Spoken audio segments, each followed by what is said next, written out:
सो ये दिस विशाल गुप्ता और आज के इस वीडियो में हम क्लास 12 फिजिक्स में चैप्टर 2 जैसा आप जानते हो पढ़ रहे थे और इसमें हमारा आज का नया टॉपिक है संधारित्रों का संयोजन कॉम्बिनेशन ऑफ कैपेसिटर। राइट, मैंने आपको बताया था कि कैपेसिटर होता क्या है, उसके टाइप्स भी पढ़े थे हम प्रीवियस वीडियो में। यदि आपने नहीं देखा है तो डिस्क्रिप्शन में लिंक है, वहाँ से जाके आप देख सकते हो, सारे वीडियो प्लेलिस्ट में है। उसको देखने के बाद ही ये वीडियो अगर आप देखो तो आपको अच्छे से समझ में आएगा। चलिए तो हम इसको आज का वीडियो हम स्टार्ट करते हैं और यदि आप चैनल पर नए हैं तो चैनल को सब्सक्राइब कर लेंगे क्योंकि इसी तरीके के आपको मैथ और फिजिक्स के वीडियो यहाँ पे देखने को मिलते हैं। तो ज़्यादा समय न लेते हुए चलिए हम स्टार्ट करते हैं। आज का हमारा टॉपिक है, जैसा कि आप स्क्रीन पे देख सकते हो, combination of capacitor. Right, combination of capacitor के बारे में हम पढ़ने वाले हैं। कैपेसिटर इन द सेंस संधारित्र, और संधारित्रों का संयोजन हम देखेंगे। बेसिकली इसमें दो टाइप्स होते हैं, एक हम श्रेणी क्रम संयोजन करते हैं और एक समांतर क्रम संयोजन, मतलब series combination and parallel combination. Right, तो चलिए हम इसको आगे देखेंगे और सबसे पहले मैं आपको बताऊंगा सीरीज कॉम्बिनेशन, देन आफ्टर हम पैरेलल के बारे में पढ़ेंगे। तो पहला जो हमारा टॉपिक होगा इसमें हम सीरीज पढ़ने वाले हैं। सीरीज कॉम्बिनेशन, हिंदी मीडियम याद रखेंगे श्रेणी क्रम संयोजन। मैं आपके लिए बार बार श्रेणी क्रम नहीं बोल पाऊंगा, तो आप एक बार ही याद रखेंगे। इसका हिंदी मतलब होता है श्रेणी क्रम संयोजन। श्रेणी क्रम इन द सेंस कि जो एक ही श्रेणी में हो, श्रेणी सीरीज में हो। मतलब कि अगर ये एक लाइन है तो इसी में जितना भी हम कुछ भी बनाए तो इसी जगह पे एक ही लाइन पे हो, इसको हम श्रेणी क्रम बोलते हैं, मतलब सीरीज कॉम्बिनेशन बोलते हैं। मतलब जो एक ही लाइन पे हो उसको हम बेसिकली सीरीज बोलते हैं, सीरीज कॉम्बिनेशन। भले वो कितना ही लंबा चला जाए लेकिन एक ही लाइन पे होना चाहिए। पैरेलल किसको हम बोलते हैं, तो पैरेलल हम इस तरीके से बोल सकते हैं कि एक दूसरे के पैरेलल होना चाहिए। एक अगर यहाँ बना है तो दूसरा यहाँ, तीसरा उसके नीचे या ऊपर कहीं भी, लेकिन पैरेलल इसे हम बोलते हैं। सीरीज इन द सेंस कि एक सीधी रेखा में अगर होता है तो उसको हम सीरीज बोलते हैं। और अभी हम बेसिकली सीरीज के बारे में ही पढ़ने वाले हैं। तो चलिए सबसे पहले हम देखते हैं कि श्रेणी क्रम संयोजन में हम संधारित्र को किस तरीके से लगा सकते हैं। तो सबसे पहले मैं डायग्राम बना लेता हूँ ताकि आपको अच्छे से समझ में आए। तो संधारित्र को मैंने आपको बताया था कि संधारित्र को इससे डिनोट करते हैं, इधर प्लस और इधर माइनस। बैटरी कंफ्यूज मत होइएगा, बैटरी को हम इस तरीके से करते हैं, बैटरी को भी, लेकिन हम संधारित्र को भी इसी तरीके से करते हैं। और बैटरी में बेसिकली दोनों इक्वल ही होता है, लेकिन हम यहाँ पे एक छोटा और एक बड़ा ले सकते हैं। तो इसमें अगर हम इस तरीके से देखते हैं, राइट, इसमें अगर हम आगे बनाते हैं तो किस तरीके से आगे, चलिए हम देखते हैं।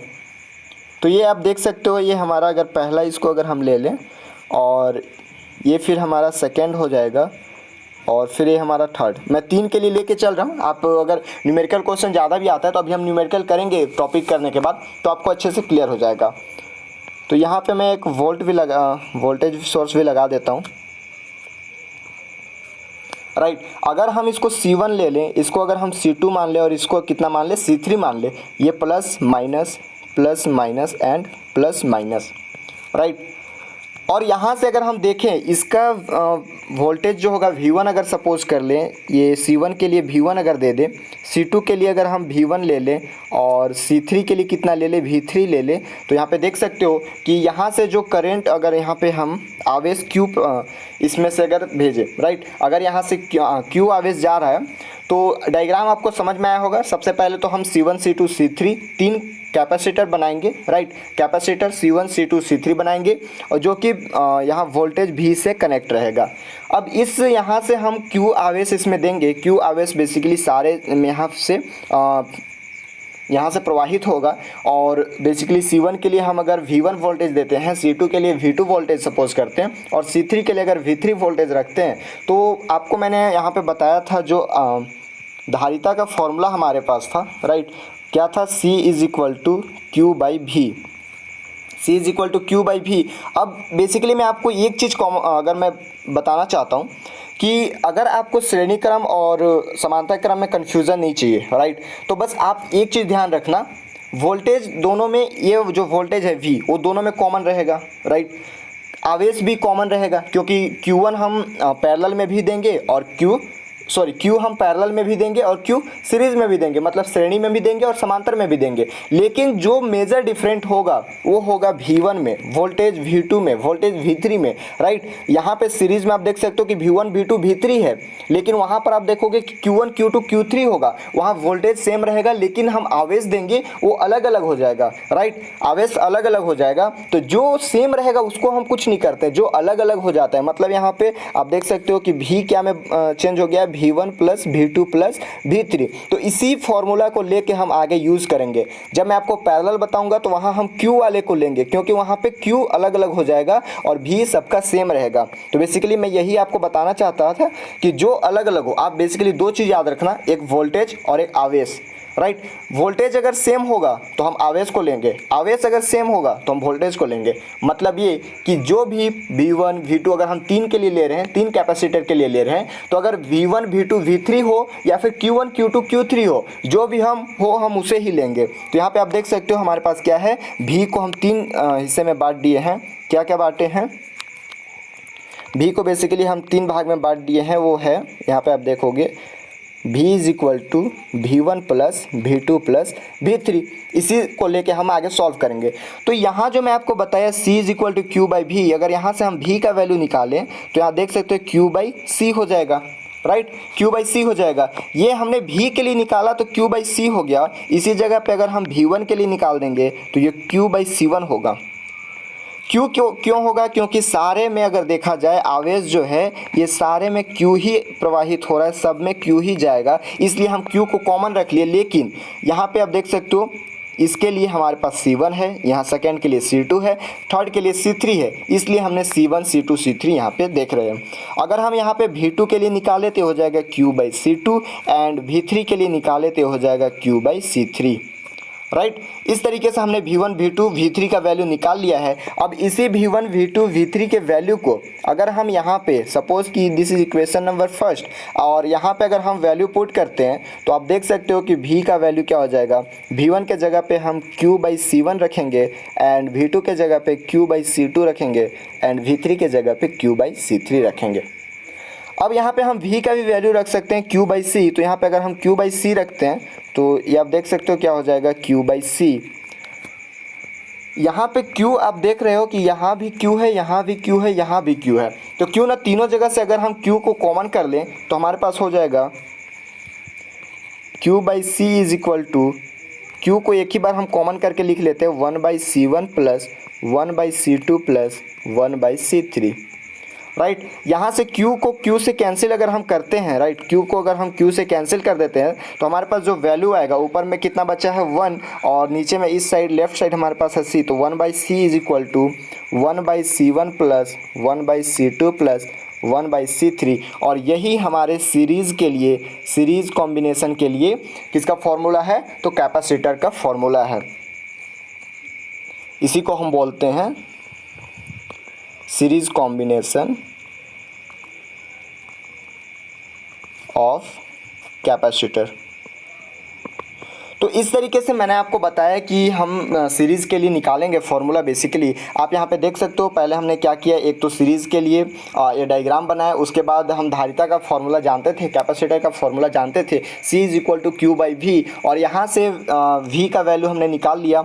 V का वैल्यू निकालने के बाद हम V1 भी निकाल लिए, उसके बाद हम V2 V3 भी यहाँ पे निकाल लिए। और इस वैल्यू को यहाँ पे अगर हम पुट करते हैं, इस वैल्यू को अगर हम यहाँ पे ये जो हम V is equal to V1 plus V2 plus V3 रखे हैं वहाँ पे अगर हम पुट करते हैं तो हमारा वैल्यू आ जाएगा। और अगर देखा जाए यहाँ से तो ये हमारा इस तरीके से अगर हम सॉल्व करते हैं तो हमारा जो सीरीज़ के लिए था उस फॉर्मूला आ गया। इस फॉर्मूला को आप याद रखेंगे, यही फॉर्मूला हम आगे जब न्यूमेरिकल क्वेश्चन सॉल्व करेंगे तो वहाँ यूज़ करेंगे। यदि आपको क्लियर हुआ होगा तो प्लीज़ कमेंट करके बताइए, तब आके हम आगे फिर पैरेलल वाले में चल सकें।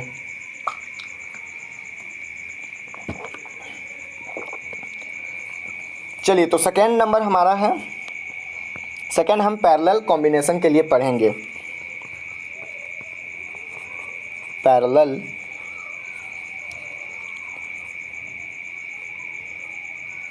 पैरेलल कॉम्बिनेशन के लिए हम पढ़ेंगे। सबसे पहले मैं आपको डायग्राम से बता देता हूं कि डायग्राम किस तरीके से हमारा यहाँ पे बनने वाला है। तो पैरेलल मैंने आपको पहले ही बताया था कि पैरेलल में हम क्या करते हैं, पैरेलल में हम एक दूसरे के नीचे ऊपर इसको बनाते हैं।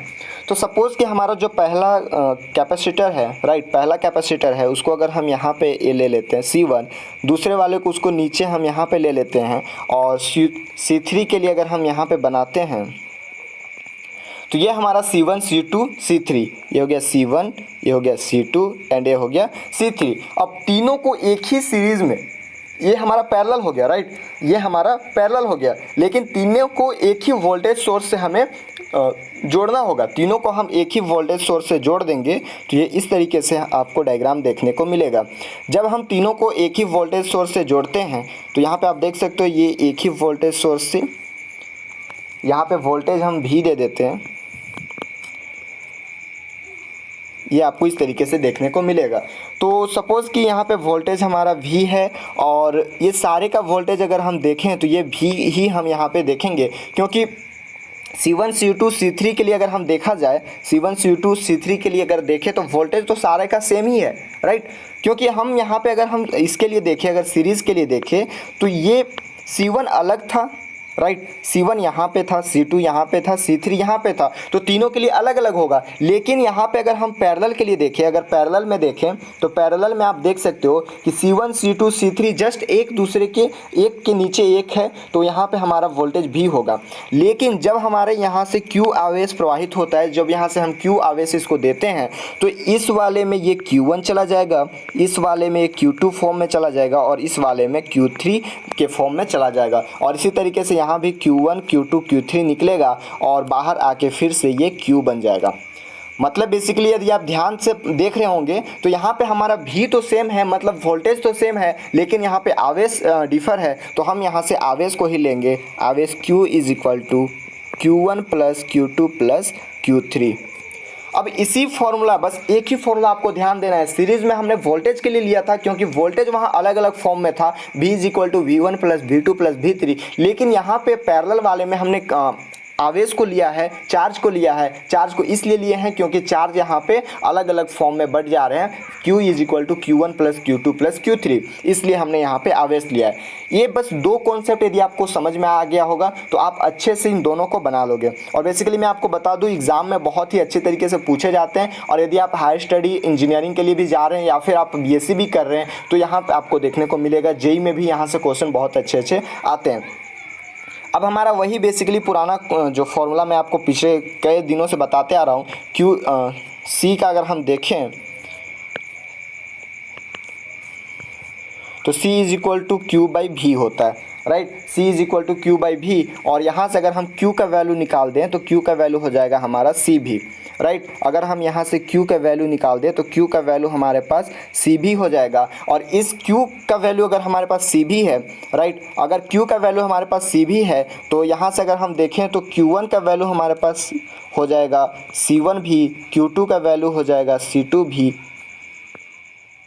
और यहाँ से अगर हम Q3 का वैल्यू देखें, अगर यहाँ से हम Q3 का वैल्यू निकाल दें तो Q3 का वैल्यू हो जाएगा C3 भी। और इसी Q1 Q2 और Q3 के वैल्यू को अगर हम यहाँ पे रख दें, ये जो मैं आपको बताया था Q is equal to Q1 plus Q2 plus Q3, अगर हम यहाँ पे रखते हैं तो आपका जो वैल्यू आएगा इस तरीके से आप लिख सकते हो।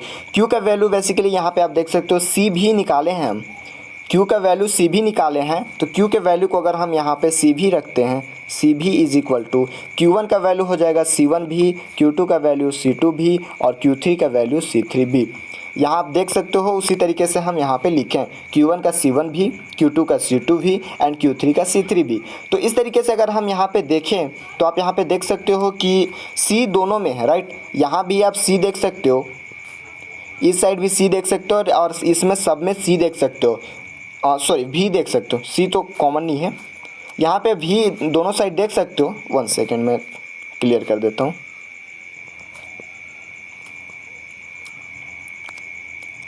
हाँ, यहाँ लेफ्ट साइड और राइट साइड दोनों साइड आप देख सकते हो जो वोल्टेज है V वो एक ही है, तो इसको हम कॉमन क्यों ना कर लें। तो C भी इज इक्वल टू हो जाएगा V, अगर हम कॉमन कर लेते हैं तो हो जाएगा C1 plus C2 plus C3। और यहाँ से V को V से अगर हम कैंसिल कर देते हैं, भी को भी से कैंसिल कर देते हैं तो हमारे पास जो वैल्यू आता है, हमारे पास जो वैल्यू देखने को मिलेगा C is equal to C1 plus C2 plus C3, और यही पैरेलल कॉम्बिनेशन के लिए कैपेसिटर का फॉर्मूला है, राइट। यही हमारा पैरेलल कॉम्बिनेशन के लिए कैपेसिटर का फॉर्मूला है, और इसी फॉर्मूला के थ्रू हम आगे जितना भी न्यूमेरिकल क्वेश्चन आप देखोगे वहाँ हम बनाएंगे। तो इस फॉर्मूला को बेसिकली आप याद रखेंगे, C is equal to C1 plus C2 plus C3। अभी हमने कैपेसिटर के बारे में पढ़ा है, अभी नेक्स्ट चैप्टर जब मैं आपको पढ़ाऊँगा, चैप्टर नंबर 3 जब हम पढ़ेंगे तो वहाँ पे मैं आपको रेजिस्टेंस के बारे में पढ़ाऊँगा। उसी चैप्टर में आपको एक और देखने को मिलेगा। तो इस तरीके से आप कंफ्यूज मत होना, एक एक को आप इजीली यहाँ पे देख सकते हो। बहुत ही ईजी कॉन्सेप्ट है, आपको अच्छे से समझ में आया होगा। आई होप आप अच्छे से समझ पाए होंगे। यदि किसी भी टाइप का क्यूरी होगा तो आप टेलीग्राम चैनल पर ज्वाइन होकर मेरे से डायरेक्टली बात कर सकते हो, या फिर आप कॉमेंट करके बता सकते हो ताकि मैं आपका हेल्प कर सकूँ। तो आज हम बेसिकली एक ही टॉपिक कवर करते हैं। आज हम संधारित्रों का संयोजन, कॉम्बिनेशन ऑफ कैपेसिटर पढ़े हैं, जिसमें हमने दो चीज़ देखा। एक तो सीरीज़ में देखा कि सीरीज़ में किस तरीके से श्रेणी क्रम संयोजन किस तरीके से आता है। इसका नोट्स मैं टेलीग्राम चैनल पे दे दिया हूँ, आप वहाँ से देख सकते हो। उसके बाद दूसरा हम पैरेलल कॉम्बिनेशन देखे, जो कि इस तरीके से आप यहाँ पे देख सकते हो। आई होप आपको क्लियर हुआ होगा। यदि आज का वीडियो आपको पसंद आया हो तो अपने दोस्तों को भी भेजें, वीडियो को लाइक करें, शेयर करें, कॉमेंट करें, और चैनल को सब्सक्राइब कर लें ताकि इस तरह के कॉन्टेंट आपको डेली मिलते रहे। मिलते हैं नेक्स्ट वीडियो में नेक्स्ट कॉन्टेंट।